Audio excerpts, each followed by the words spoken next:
Arab and Muslim leaders gathered in Saudi Arabia for an extraordinary joint Islamic-Arab summit in an attempt to exert its influence to press the United States and Israel to end the hostilities in Gaza. Leaders, including the Iranian president, have strongly condemned Israel's bombardment of the enclave. And in the latest, the Palestinian president, Mahmoud Abbas, used the platform of the summit to address the world. And Abbas called for attention on the intensifying humanitarian crisis in the Gaza Strip.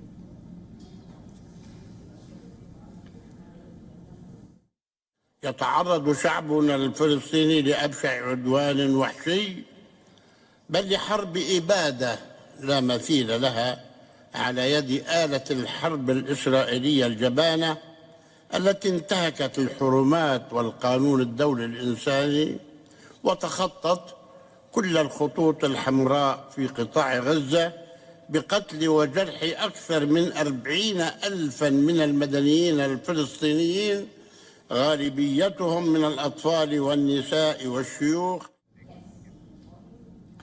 Iranian President Ibrahim Raisi called on Arab and Islamic world leaders to designate Israel's military as terrorist organizations. And in his first visit to Riyadh since Iran and Saudi Arabia agreed to restore ties in March, Raisi urged that nations that have ties with Israel to sever them and called for greater support for Palestinians. Iranian President Ibrahim Raisi has also called on for support from Islamic nations, saying that Gaza is not an arena of words but action.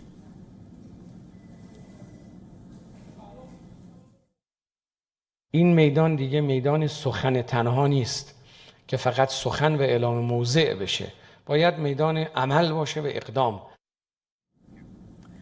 Echoing what the Iranian president stated, Syrian President Bashar al-Assad also called for countries to stop normalization talks with Israel. هي أن الكيان ازداد إيقاف أي مسار سياسي مع الكيان الصهيوني بكل ما يشمله المسار السياسي من عناوين اقتصادية أو غيرها لتكون عودته مشروطة بالتزام الكيان بالوقف الفوري المديد لا المؤقت للإجرام بحق كل الفلسطينيين في كل فلسطين مع السماح بإدخال المساعدات الفورية إلى غزة. أما الحديث عن الدولتين وإطلاق عملية السلام وغيرها من التفاصيل والحقوق. Saudi Crown Prince Mohammed bin Salman denounced attacks on Gaza. He reiterated his stance during the Riyadh summit calling for an end to violence in Gaza.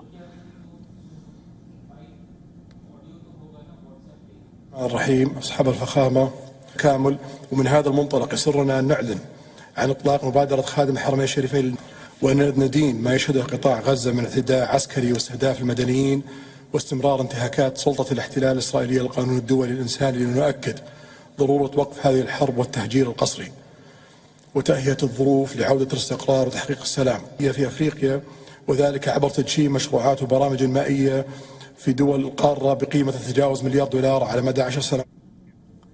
The joint meeting has been convened in response to the exceptional circumstances taking place in Gaza. Earlier, 2 separate meetings were scheduled over the weekend, one of Arab League and one of OIC members, but now it has been combined. And the Arab nations are divided between normalizing ties with Israel and condemning the humanitarian crisis which has unfolded in Gaza.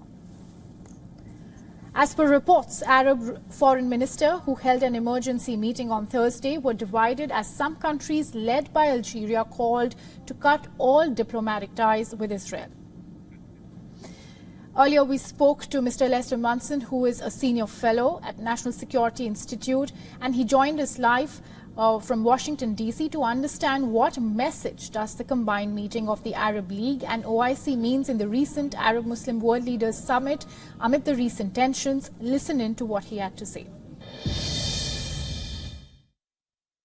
It's notable that Arab leaders are sitting down with the president of Iran. Of course, the big cleavage in the Middle East, aside from Israel and Palestine, is between Iran and the Arab nations. There is great skepticism in the Arab world about Iran's motivations here. The fact that they were willing to sit down together let's be realistic, that does put increased pressure on Israel and Washington to end this thing quickly.